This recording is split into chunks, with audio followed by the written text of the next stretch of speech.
आचार्य निरुद्धाचार्य जी ने एक टिप्पणी की थी लिविंग रिलेशनशिप के बारे में। मैं उनकी भाषा शैली से संतुष्ट नहीं हूँ। ओशो कहते हैं कि सबसे बड़ा भ्रम तो ये है कि कोई मेरा है। लिव इन रिलेशनशिप की सख्त ज़रूरत है इस वक्त।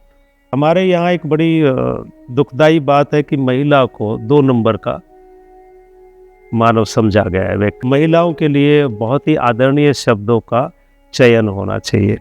लव की अहमियत है और लस्ट की प्रॉब्लम है, ये बताना चाहिए। लिव इन रिलेशनशिप होना चाहिए। इस वक्त खासकर भारतीय जो माँ बाप हैं वो बहुत ज़्यादा प्रॉब्लम में है। शहर के लोग बिजी विदाउट वर्क है।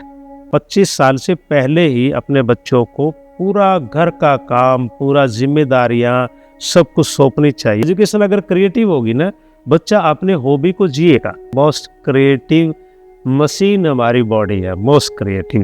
ओशो ने ध्यान को अति अनिवार्य विषय कहा है। हसीबा खेलीबा धरीबा ध्यानम।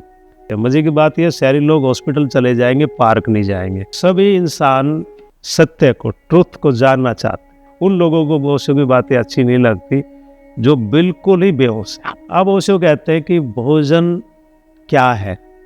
भोजन बाह्य वस्तु नहीं है, भोजन आप ही हो। भोजन एक ऊर्जा है। थैंक यू करो प्रभु का कि मुझे इतना अच्छा खाना मिला। बिल्कुल, कि कई लोगों को शायद वो नसीब भी नहीं होता जो हमारे प्लेट में होता है। एनलाइटनमेंट में आप एक जागरूक अवस्था में आ जाते हैं, होश जग जाता है जितना आपको होश होना चाहिए। जब जिन लोगों को एनलाइटनमेंट हुआ उनका अहम ब्रह्म अस्मि।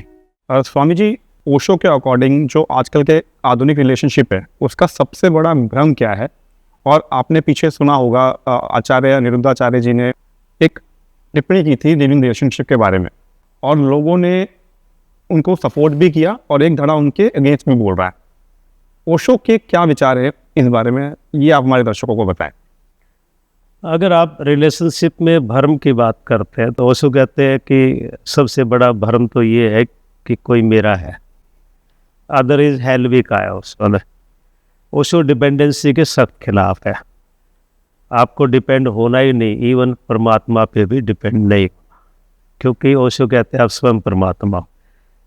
कण कण में परमात्मा नहीं, परमात्मा ही है हर जगह पे ना। अब उन लोगों ने क्या कहा, मैं बहुत अच्छे से नहीं वो सुना क्योंकि मैं कम ही देखता हूँ सोशल मीडिया, लेकिन कई जगह बात आ जाती, जैसे आपने पूछा है, कई लोगों ने मेरे से भी क्वेश्चन पूछ लिए। मैं उनकी भाषा शैली से संतुष्ट नहीं हूँ। भाषा शैली एक बड़े ही गैर जिम्मेदाराना और असभ्य भी कह सकता हूँ मैं उसको, अच्छी भाषा नहीं थी। हाँ, रिलेशनशिप, लिव इन रिलेशनशिप की सख्त ज़रूरत है इस वक्त। अब वो परंपरावादी तथाकथित धार्मिक लोग हैं। तो परंपराएं क्या है, आप देखोगे कि जो परंपरा आज बनी है वो थोड़ा थोड़ा डाइवर्ट होते होते होते होते और वो एक टाइम पे बिल्कुल ही अलग हो जाती है। अब ये कैसे है कि 1000-2000 साल पहले, 500 साल पहले जो परंपरा थी, आज के सिनेरियो में, आज के युग में, वर्तमान में उस परंपरा को हम उचित नहीं ठहरा सकते, प्रासंगिक नहीं है। अब अनिरुद्ध का तो मतलब ये था कि बाल विवाह होना चाहिए, तो बाल विवाह तो फिर हम वापस उसी दौर में चले जाए, पाषाण युग में चले जाए, पशु बन जाए। आज पढ़ाई तो बहुत ज़रूरी है, पढ़ाई के बिना तो कुछ नहीं है। और जो पढ़े लिखेगा वो जीवन साथी अपने तरीके से चुनेगा, उसको अधिकार होना चाहिए। तो ये मानव की स्वतंत्रता की बात है, दोनों की बात है। हमारे यहाँ एक बड़ी दुखदाई बात है कि महिला को 2 नंबर का मानव समझा गया है, व्यक्ति समझा गया है कि महिला 1 नंबर पे होनी चाहिए, क्योंकि महिला पुरुष को जन्म देती है। महिलाओं के लिए बहुत ही आदरणीय शब्दों का चयन होना चाहिए। महिला मुंह मारती है, ऐसे शब्द नहीं बोलने चाहिए, कि मुंह कहाँ मारेगी, आदमी तो होगा वो भी, तो आदमी भी गलत हुआ ना उतना। अब मैटर क्या आते, लिव इन रिलेशनशिप आज की ज़रूरत है, बट उस लिव इन रिलेशनशिप में लस्ट को थोड़ा, यही मैं फिर शिक्षा की कमजोरी बताऊंगा, और इसमें समाज की कमजोरी भी है, इसमें धार्मिक लोगों की सबसे ज़्यादा कमजोरी है। वो अतीत से बाहर आते ही नहीं कभी। शास्त्रों में ये लिखा है यार, रोज़ नए शास्त्र बनते हैं। अगर आप मोटा मोटी भी कहेंगे तो आज के फिजिक्स, केमिस्ट्री, बायोलॉजी ये शास्त्र ही तो है। ये तो कोई शास्त्र नहीं है क्या? वही शास्त्र है क्या? उन्हीं से ही ये सब्जेक्ट निकले हैं।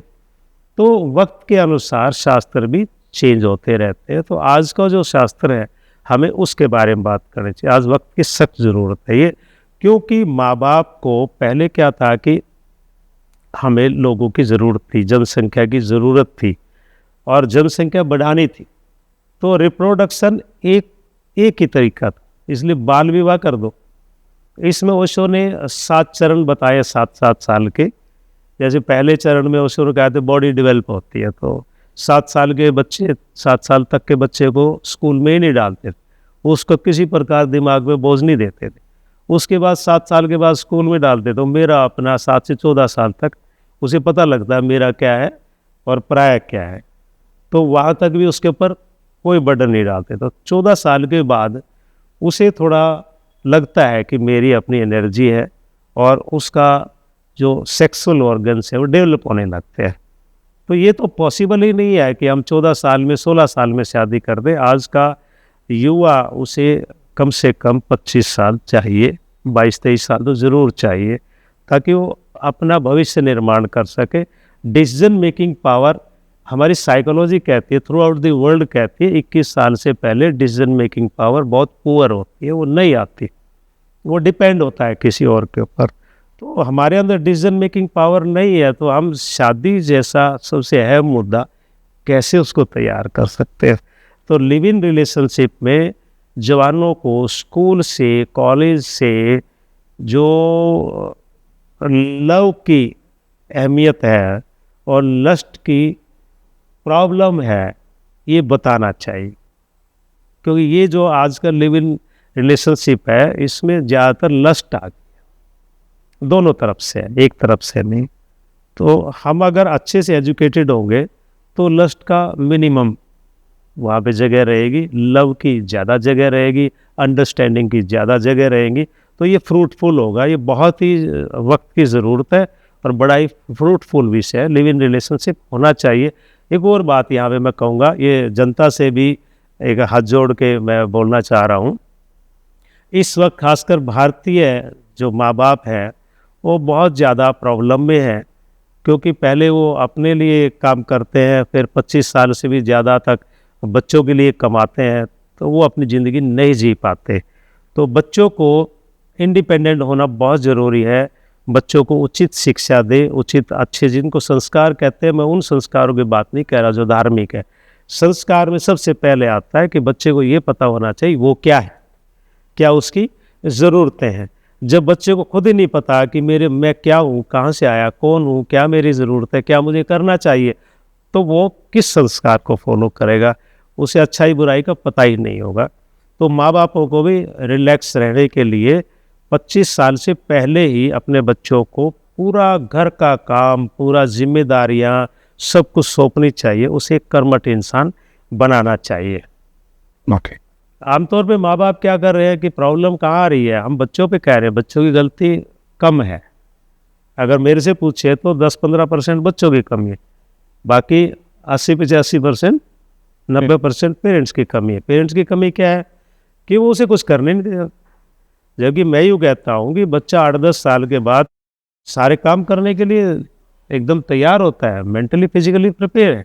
उसे घर का सारा काम कराओ। और जो टीचर्स को भी चाहिए कि एजुकेशन के ऊपर इतना बड़ा बोझ बच्चे पे ना दे, उसे क्रिएटिव एजुकेशन, जब हम पहले कहते हैं ना, एजुकेशन अगर क्रिएटिव होगी ना, बच्चा अपने हॉबी को जिएगा, अपने टैलेंट को डेवलप करेगा, तो उसमें क्या होगा, रियल इंसान एक बनेगा वो। और फिर ये इन बेचारों को, मैं बेचारे कहूँगा, ये धार्मिक लोग हैं, इनको उल्टी सीधी गालियाँ देने की ज़रूरत नहीं पड़ेगी, विरोधियों को विरोध भी करने की ज़रूरत नहीं पड़ेगी। हम एक अच्छा, बढ़िया, सुंदर समाज बनाने में कामयाब हो। तो स्वामी जी, क्रिएटिव एजुकेशन की जो आप बात कर रहे हैं, बेसिकली हम देखते हैं, जैसे जापान की एजुकेशन देखिए आप, चाइना की देखिए, वो बचपन से ही बच्चों को साफ सफाई स्कूलों में कराई जाती है और वो सारे काम कराते हैं छोटे बच्चों से। इंडिया में तो अगर मान लीजिए बच्चे को कुछ बोल दिया तो बवाल हो जाता है, तो वो एजुकेशन कैसे आएगी हमारे सिस्टम में? हमारे सिस्टम में ये सरकारों की गलती है। सरकार क्रिएटिव एजुकेशन लाना ही नहीं चाहती। अगर सरकार क्रिएटिव एजुकेशन लेके आए, सरकार भविष्य उन्मुख एजुकेशन लेके आए, सरकार हेल्थ एजुकेशन को from the very beginning start करे सरकार, तो एक अच्छे सब्जेक्ट्स हम बना सकते हैं, एक अच्छा सिलेबस हम बना सकते हैं। या तो सरकार की ज़रूरत है। दूसरा ज़रूरत है कि मैं उन अध्यापकों से कहूँगा कि मूर्खता से बाहर आओ और एक अच्छी शिक्षा का निर्माण करो। सरकार को बताओ कि अच्छी शिक्षा कौन सी होनी चाहिए। तो क्रिएटिव शिक्षा में आप देखेंगे कोई बड़ी चीज़ नहीं है। हमारी जो बॉडी है, हम 5वीं छठी के बच्चे को ही अगर अपनी बॉडी के बारे में पढ़ाए तो मोस्ट क्रिएटिव मशीन हमारी बॉडी है, मोस्ट क्रिएटिव। हम क्या खाना खाते हैं, ये क्या क्या उसमें से क्रिएट कर लेता है, जनरेट कर लेती है बॉडी, तो इनबिल्ट होती है। कोई बाहर से ज़्यादा सिखाने की ज़रूरत नहीं है क्रिएटिव एजुकेशन। तो बाहर जो नज़र आता है वो भी सिखाओ, बॉडी का ही फंक्शन सिखा दो, अपने आप क्रिएटिविटी आ जाती है, ऑटोमेटिकली आ जाएगी। और स्वामी जी, आज की डेट में शहरों में लोग बहुत बिजी हैं, और इस बिजी शेड्यूल के अंदर उनको कैसे ओशो के ध्यान की क्रियाओं को अपने जीवन में अपनाना चाहिए? देखो, बड़ी मज़ेदार बात है, शहर के लोग बिजी है, बिजी विदाउट वर्क है। वो नाराज़ होंगे मेरे से कि मैं क्या बोल, वो माइंड को रेस्ट नहीं देना चाहते। आप 24 घंटे भी काम कर लो तो थकोगे नहीं, बशर्ते कि आपका पीसफुल माइंड हो। पीसफुल माइंड क्यों नहीं है? पीसफुल माइंड इसलिए नहीं है कि वो स्वयं से प्यार नहीं करते, अपने काम से भी प्यार नहीं करते। वो ऐसा नहीं काम से बहुत प्यार करते हो, नहीं। वो क्या होते हैं कि वर्तमान में नहीं जीते। अगर अभी और यहीं हियर एंड नाउ में वो जिए तो बर्डन नहीं है। फिर भी ओशो ने ध्यान को अति अनिवार्य विषय कहा है, अति अनिवार्य। अब मैं शहरी लोगों के लिए कहूँ तो क्या वो सांस नहीं लेते? क्या वो खाना नहीं खाते? क्या वो सुबह उठ के बाथरूम में नहाते धोते नहीं? क्या इन्हीं को ध्यान से कर लो, कुछ भी नया करने की ज़रूरत नहीं है। ये जिम जाना, ये जाना, जिम को मैं बुरा नहीं कहता, लेकिन आप किस भाव से जिम जा रहे हो, किस ज़रूरत के साथ जिम जा रहे हो, तो वो जो एक्सरसाइज वहाँ कर रहे हो वो आपको नुकसान ही कर रही है। आपको शहरी लोगों के लिए मैं कहूँ तो शहरी लोगों को जो भी क्रिएटिविटी, जो एक्टिविटी डेली कर रहे हैं ना, वो डेली उसे होशपूर्वक करें। एक उठते के साथ ही उठे, बड़े प्यार से उठे, मस्ती में उठे, और उसके बाद एक 30 मिनट का स्वयं के अंदर उतर जाए, अपने टिप ऑफ द नोज, नाक के टिप पे देखे और सारे अच्छे से खुशी खुशी के पल याद कर ले आँख बंद करके, और गहरे सांसों को आने जाने दे। ये बहुत बड़ी एक्सरसाइज, बहुत बड़ी प्राणायाम और ध्यान की विधि हो जाती है। तो शहरी लोग बल्कि गांव वालों की अपेक्षा ज़्यादा जल्दी ध्यान कर सकते हैं, क्योंकि उनके पास फैसिलिटीज़ है। गांव वालों के पास फैसिलिटीज़ नहीं है। शहरी लोगों को ध्यान जरूर करना चाहिए। तो शहरी लोग एक बात कहते हैं कि हम लोगों को ना दौड़ भाग बहुत करनी पड़ती है। कई लोग जैसे ऑफिस के लिए बहुत दूर दूर ट्रैवल करते हैं, तो उनके पास ये बात होती है कि हमें टाइम ही नहीं मिलता और हम ध्यान नहीं कर पाते हैं। ऐसे लोगों को किस तरीके से ध्यान करना चाहिए जो बहुत ज़्यादा लंबी ट्रैवलिंग कर रहे हैं डेली बेसिस पे? यस, वो ट्रैवल को ही अपना ध्यान बना ले। ट्रैवल में विटनेसिंग ओशो ने बोला है साक्षी भाव। तो ट्रैवल में खुशी खुशी उस भीड़ को देखे, मैं कैसे जा रहा हूँ, कहाँ जा रहा हूँ, उसे खेल बना ले। हसीबा खेलीबा धरीबा ध्यानम, ओशो का ये वाला एक बुक भी है, और ओशो बार बार कहते हैं हंसते खेलते ध्यान करो। तो ट्रैवलिंग को ही अपना ध्यान बना ले। और अगर शुरू में समझ नहीं आता, जैसे हम बात कर रहे हैं, ज़रूरी नहीं कि किसी की समझ में, बहुत कम लोगों की आएगा, तो हमारे कैंप अटेंड कर लें। ओशो के कैंप, रेजिडेंशियल कैंप लगते हैं, वो एक आउटिंग भी हो जाती है और ध्यान की विधियाँ भी।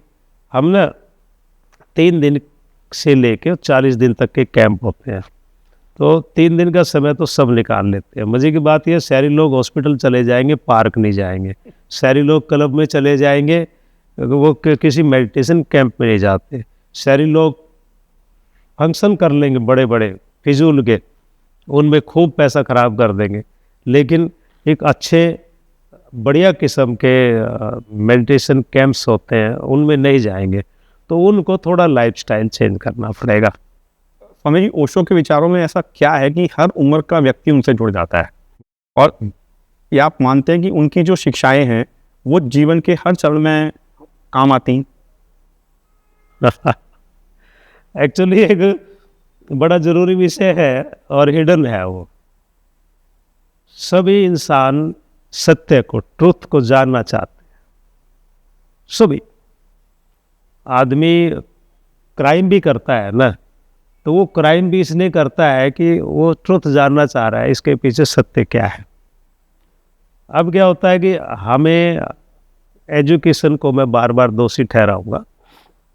एजुकेशन ऐसी दी गई है जिसमें कि हम अपने आप को नहीं जान पाते और जानने का कोई चांस भी नहीं होता।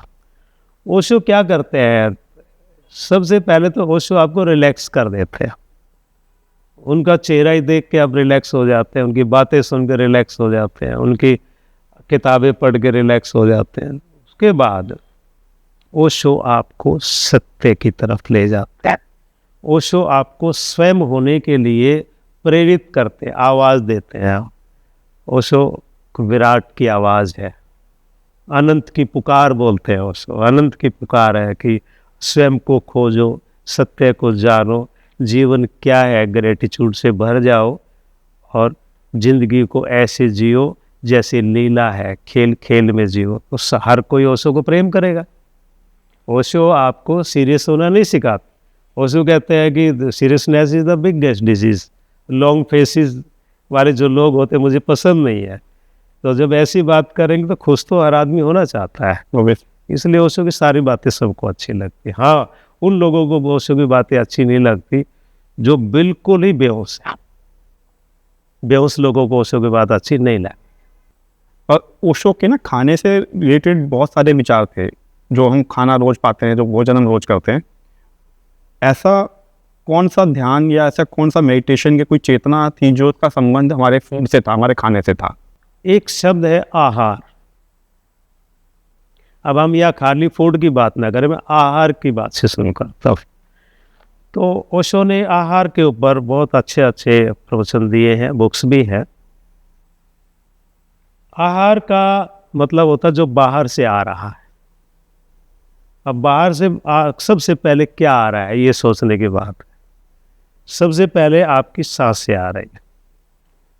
तो अगर हम आहार की बात करेंगे तो सांसों से शुरू करना पड़ेगा। तो हमारी सांस कैसी होनी चाहिए, ब्रीदिंग हम कैसे लें। तो ब्रेथ बैलेंसिंग के ओशो के बहुत सारे प्रयोग हैं। तो पहले तो ब्रेथ बैलेंसिंग पे जाए हम। फिर दूसरा नंबर पे क्या आता है, आज का जो युग है उसमें देखना और सुनना दोनों बाहर से आ रहे हैं, लेकिन आज हम देखते ज़्यादा है। एंशिएंट एरा में जाएंगे तो सुनते ज़्यादा थे, हम देखते कम थे। आज हम देखते ज़्यादा है। तो आहार बाहर से आ रहा है। तो हमें क्या देखना चाहिए, क्या नहीं देखना चाहिए, ये हमारी मर्जी पे होना चाहिए। हम जबरन कोई चीज़ ना देखें। अब आप बड़े हैरान रहेंगे कि अपने से अगर आप देखेंगे तो आप जबरन देखते हैं, मैक्सिमम चीज़ें आप जबरन देखते हैं, फिर आप जबरन सुनते हैं। तो पहले हम 3 प्रकार के जो ये आहार है, सबसे पहले इनमें अपनी मास्टरी, अपना मालिकाना अधिकार बनाए कि हम हमारा जो दिल में आए वो हम उस प्रकार से नेचुरल रूप से सांस ले। हम ये नहीं है कि अननेसेसरी कुछ भी गलत सलत सांस ले। नेचुरल रूप से हम सांस लें, नेचुरल रूप से हम देखें। जो ज़रूरत नहीं है उसको ना देखें, बिल्कुल ना देखें। जो ज़रूरत नहीं है उसको ना सुने। कितनी अच्छी मूवी लगी है, आपने तो देखी ही नहीं है, किसी दूसरे ने आपको कन्विंस कर दिया बड़ी अच्छी मूवी है, वर्दे है नहीं यार, क्या अच्छा है। आप देखोगे, आपकी ज़रूरत की चीज़ है तो देखो, किसी और के कहने से मत देखो। तो ये एक आहार के रूप में परोस दिया हमें कि ये आपने खाना ही खाना है, जबकि उसकी ज़रूरत नहीं है। तो सबसे पहले तो ये 3 आहार है इनके बारे में हम समझे, ध्यान से समझे, ओशो की मेडिटेशन करें। इसमें भी ओशो ने बहुत सारी बुक्स में मेडिटेशन कराई हुई है, हम मेडिटेशन कैंप भी लेते हैं। फिर आता है आपका भोजन। अब ओशो कहते हैं कि भोजन क्या है? भोजन बाह्य वस्तु नहीं है, भोजन आप ही हो। भोजन एक ऊर्जा है, परमात्मा की, प्रकृति की दी हुई ऊर्जा है। उसे एक बाह्य वस्तु ना समझे, उसे ये समझे कि ये मैं ही निर्मित हो रहा हूँ, इस भोजन से मेरा ही निर्माण हो रहा है। तो उसे अहोभाव से, ग्रेटिट्यूड के साथ ले, उसमें उसके कलर देखें, उसका टेस्ट देखें, उसको स्पर्श करें, अच्छे से देखें। फिर जब आप बड़े प्यार से, ग्रेटिट्यूड के साथ, धन्यवाद के साथ उसे खाएं, जब खाने लगे उसको तो पूरा उसका उलट पुलट करके टेस्ट लें, अच्छे से चबाएं। आपकी मर्जी से वो अंदर जाना चाहिए, ये नहीं आपको पता ही नहीं वो कब अंदर चला गया। तो अगर हम इस प्रकार से भोजन भी कर लेंगे तो बहुत बड़ा ध्यान हो गया और आपकी सेहत कभी खराब नहीं हो। एक अच्छे से पोस्चर के साथ भी बैठना चाहिए हमें, रीढ़ सीधी हो, एक बढ़िया वातावरण में रिलैक्स होकर बैठे, भागते भागते ना खाए। एक शब्द आ गया जी, फास्ट फूड। फास्ट फूड बहुत चला हुआ आजकल। प्रॉब्लमेटिक शब्द है ये। देखिए, शब्द हमारे जीवन में बहुत महत्व रखते हैं, वो हमें बर्बाद कर सकते हैं, हमारा जीवन रूपांतरण कर सकते हैं। फास्ट फूड को हटा देना चाहिए। Nothing is like fast food, कभी नहीं होना चाहिए। उसका नाम खुद बदल दो, अगर उनका नाम फास्ट फूड कुछ होता ही नहीं। फूड क्या है? फूड आपको एनर्जी देता है, एनर्जी है ये। उसको इंस्टेंट एनर्जी तो बोल सकते हैं आप कि भी जल्दी एनर्जी दे देगा, तो वो तो आप बोल सकते हैं, लेकिन फास्ट नहीं। जब भी खाओ पूरी तरह होशपूर्वक होके खाओ, पूरी तरह ग्रेटिट्यूड से भर के खाओ और एकदम मस्त हो जाओ। थैंक यू करो प्रभु का कि मुझे इतना अच्छा खाना मिला। बिल्कुल, कि कई लोगों को शायद वो नसीब भी नहीं होता जो हमारे प्लेट में होता है। ऑफ कोर्स ये चीज़ बहुत लोगों को नहीं होता।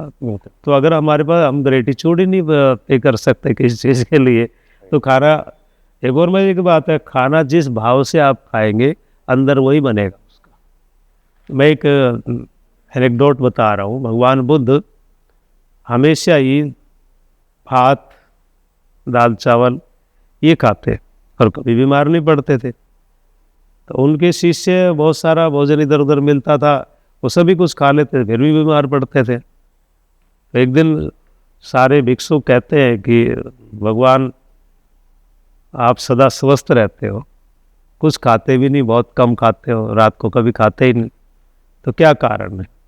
तो उन्होंने कहा कि कभी तुमने देखा नहीं मैं कैसे बैठ के खाता हूँ? ध्यान से देखना। फिर भी आज पूछा है तो बता देता हूँ। भगवान बुद्ध की ये खासियत थी कि कोई क्वेश्चन पूछे तो जवाब जरूर देते, एक बार नहीं, दो बार नहीं, 3 बार दे। अब क्या हुआ, वो कहते कि सबसे पहले, खाने से पहले एकदम मन से खुश हो जाओ, तन को रिलैक्स करो, सीधे बैठ जाओ। आपकी रीढ़ सीधी होनी चाहिए, रीढ़ सीधी होनी चाहिए। तो इस प्रकार खाओ, उसको जितना चबाओगे तो हो सकता है 2 निवाले ही बहुत हो आपके लिए। जितना चबाओगे उतना टेस्ट उसका बैठेगा और आप तृप्त हो जाएगा। भोजन तृप्ति के लिए करना चाहिए, पेट भरने के लिए नहीं खाना चाहिए। तो अगर तृप्ति के लिए भोजन करते हैं तो हम ओवर ईटिंग नहीं कर पाएंगे, फिजूल का नहीं खा पाएंगे। और भोजन का ये भी है कि भाई आपको स्मेल करना बहुत ज़रूरी है। अगर उसकी प्लेजेंट स्मेल है तो ही उसको अंदर ले जाए, प्लेजेंट स्मेल है तो खाओ ही मत तो बिल्कुल। क्योंकि आप देखेंगे कि बहुत सारे पक्षी हैं, जानवर हैं, वो टेस्ट करके थोड़ी ना देखते आदमी की तरह, वो स्मेल से देखते हो तो मर जाएंगे, ऐसा खाना होता है। तो स्मेल हमारी बहुत ज़रूरी, वाइब्रेंट होनी चाहिए। अब आदमी का जो सबसे बड़ी प्रॉब्लम है आज की डेट में खाने के वास्ते में, वो स्मेल भूल गया है, स्मेल करता ही नहीं खाने। ओके, तो इस प्रकार ओशो ने खाने के लिए बहुत अच्छा अच्छा कहा है। स्वामी जी, ओशो की ऐसी कौन सी ध्यान की विधियाँ हैं, मेडिटेशन की विधियाँ हैं जो हर आदमी को अपनी डेली रूटीन में, डेली जीवन में ज़रूर प्रयोग करनी चाहिए? ओके, बहुत अच्छा क्वेश्चन है और ज़रूरत है इसकी। देखिए, ओशो ने वैसे पब्लिक के लिए 112 विधियाँ कही है, लेकिन ओशो की हज़ारों ध्यान विधियाँ, उन हर शब्द ओशो का एक ध्यान विधि है, आपको ध्यान मिलेगा। अब हम सबसे पहले आते हैं कि जो 5 ध्यान विधि आपने कही है, सबसे पहले हम वहाँ से जाएं जहाँ हम शुरुआत करते हैं सुबह सो के जागने की। तो सबसे पहले सभी आदमी को करना चाहिए कि जैसे हम सो के उठें तो सीधा बिस्तर से नीचे ना उठे, हम बिस्तर पे ही लेटे रहें। लेटे लेटे अपने नाक के टिप पर अपनी कॉन्शियसनेस को, चेतना को यहाँ लेके आए और जितना भी खूबसूरत पल उसकी लाइफ में बीते हैं, एक 10 से 15 मिनट के लिए उनको याद करें। जितने भी खूबसूरत बेस्ट से बेस्ट प्राकृतिक दृश्य है, कोई फंक्शन है, उनको याद करें। फिर क्या करें कि आराम से 10 मिनट और लेटे रहे और गहरी सांसें ले। गहरी सांसें जबरन ना ले, सांसों को गहरी होने दे। ऐसे 10 मिनट पहले याद करें, मेमोरीज, अच्छी मेमोरीज सुबह सुबह लेके आए। फिर अगले 10 मिनट गहरी सांसें आप लें तो आपकी शुरुआत दिन की बहुत अच्छी हो जाती है और इसे हर आदमी कर सकता है। कोई अगर ये कहे कि भाई मुझे तो टाइम नहीं मिलता, तो 20 मिनट का टाइम नहीं मिलता, ये बहुत ही इररिलेवेंट बात है। 20 मिनट पहले सो जाओ, क्या फ़र्क लगता है। आप ट्रैफिक में जा रहे हो, 20 मिनट जाम लग जाए तो क्या कर, ये 20 मिनट निकालो।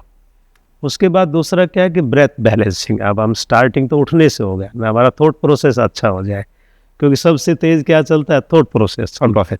थॉट प्रोसेस के बाद आपको ज़रूरत है ब्रीदिंग की। तो ब्रेथ बैलेंसिंग है बहुत वेरी सो सिंपल। आप 5-5 मिनट के 4 स्टेप्स कर लो। सबसे पहला स्टेप आपका है कि आप नेचुरल सांसें लो, जैसे भी आ रही है जा रही है उनको ध्यान से देखो। उसके बाद आप गहरी सांसें लो, खूब गहरी, जितनी भी गहरी ले सकते हो।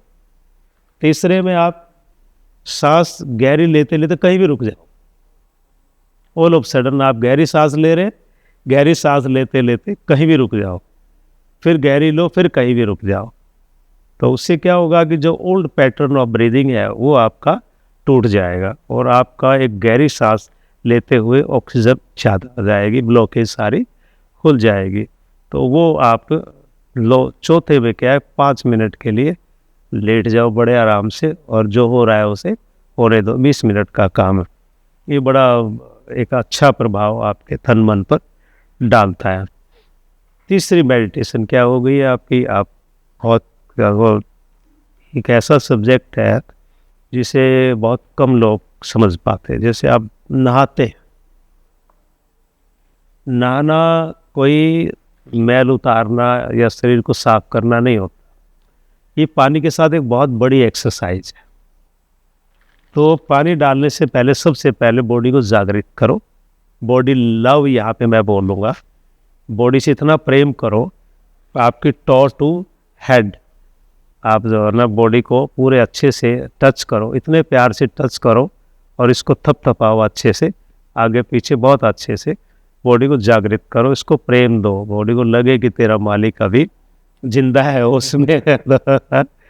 उसके बाद वो पानी जो ऊपर पड़ता है उस पानी को फील करो, उस पानी का कैसे वो आपको टच करता है, कैसे बह के जाता है, उसकी कूलिंग है, उसकी वार्मथ है, उसका जो सॉफ्टनेस है, उसको एंजॉय करो। थोड़ी देर पानी के साथ डांस करो बढ़िया से। तो एक एक्सरसाइज बड़ी प्यारी सी है। सब नहाना तो है सबने, बिल्कुल, मैं कोई एक्स्ट्रा नहीं बता रहा, सबने नहाना है तो नहाओ बड़े प्यार से ना। स्वामी जी, ओशो के अकॉर्डिंग एनलाइटनमेंट क्या है और ऐसा कोई लक्ष्य है जिसे पाना होता है और ये हमारी चेतना के लिए एक सहज स्थिति बन जाती है? एनलाइटनमेंट शब्द का ओशो ने जितना जिक्र किया है शायद किसी और शब्द का जिक्र नहीं किया है। अब ओशो ने प्रतिबंधित भी किया है अपने मित्रों को, सन्यासियों को, कि आपका एक्सपीरियंस जिस चीज़ का नहीं हो उसे मत बोलना। जब आपका एक्सपीरियंस हो जाए तो उसको आगे बोल देना, नहीं तो मत बोलना। इसलिए ओशो ने जो कैंप लेने जाते हैं, ध्यान सिखाने जाते हैं, उनको भी ये कहा है कि वही विधियां आप आगे प्रोवाइड कराना जिनमें से आप स्वयं गुजरे हो, जिनका आपका अपना एक्सपीरियंस है। अब ये सब्जेक्ट जितना टफ है उतना आसान भी है। तो सबसे पहले मैं आपको बताऊं कि एनलाइटनमेंट कोई मंजिल नहीं है, कोई गोल नहीं है, कोई अल्टीमेट पड़ाव नहीं है। ओशो ने कहा है कि यात्रा ही मंजिल है, कोई मंजिल होती ही नहीं। इम्परफेक्शन होना बहुत ज़रूरी है। अब एनलाइटनमेंट कुछ ऐसा नहीं है कि भगवान आप बन गए या कोई उतर के आ गया या आपने कुछ पा लिया, ऐसा कुछ नहीं है। एनलाइटनमेंट में आप एक जागरूक अवस्था में आ जाते हैं, होश जग जाता है। जितना आपको होश होना चाहिए, जगना चाहिए, उतना होश जग जाता है। और उसमें आप ये जान पाते हैं कि आप कौन हैं और आपके रिलेशनशिप कण कण के साथ क्या है। जब जिन लोगों को एनलाइटनमेंट हुआ, उनका अहम ब्रह्म अस्मि, उनको ये दिखाई दिया कि अलग कुछ नहीं है। ओशो ने यहाँ पे अद्वैत शब्द का यूज भी किया है कि जिसको बांटा ना जाए। तो एनलाइटनमेंट में मनुष्य ऐसी चेतना के ऐसे शिखर पर पहुंच जाता है जहाँ द्वैत नहीं रहता, सब कुछ क्लियर हो जाता है। आप कौन है, क्या है, कहाँ से आए, क्या आपने किया, क्या करना है, एक ऐसी चीज़ में आ। अब स्वामी जी, ओशो के बारे में बहुत कंट्रोवर्सीज हुई हैं। कंट्रोवर्सीज जैसे अमेरिका में उनकी डेथ आज तक एक सीक्रेसी बनी हुई है, और कहा जाता है कि बहुत पैसा था, बहुत सारी चीज़ें थी। आज की डेट में उन सब चीज़ों का क्या हुआ, या कुछ उसके बारे में आप थोड़ा सा गाइड करें हुए कि क्या हुआ उन सब चीज़ों के बारे में। देखिए, कोई भी सदगुरु होगा, एनलाइटन पर्सन होगा, उसकी कंट्रोवर्सी तो होगी। वो एक नेसेसरी इविल है जो ज़रूर होगी कंट्रोवर्सी। क्यों होगी? क्योंकि वो पूरी तरह पास्ट को उखाड़ देते हैं और वर्तमान को उजागर कर देते हैं। अब हम लोगों को आदत ऐसी पड़ी हुई है, संपूर्ण मानव सभ्यता को, कि पास्ट को भूलना नहीं चाहते। वो पास्ट को हमेशा फ्रंट पे रख के बात करते, जबकि पास्ट पास्ट है, पास्ट हैज गॉन। अब ओशो जैसे ही पास्ट को उखाड़ फेंकते हैं और वर्तमान में जीना सिखाते हैं, तो वहाँ पे क्रिश्चियनिटी की बात आ जाती है। ओशो ने कहा कि क्रिश्चियनिटी क्रूअल है, कोई धर्म नहीं है। अब इसके ऊपर थोड़ी प्रॉब्लम हुई है। वहाँ प्रॉब्लम हो गई कि ओशो तो क्रिश्चियनिटी के खिलाफ है। दूसरा क्या है कि रोनाल्ड रीगन का बेटा स्वयं ओशो के कम्यून में मेडिटेशन करने के लिए आता।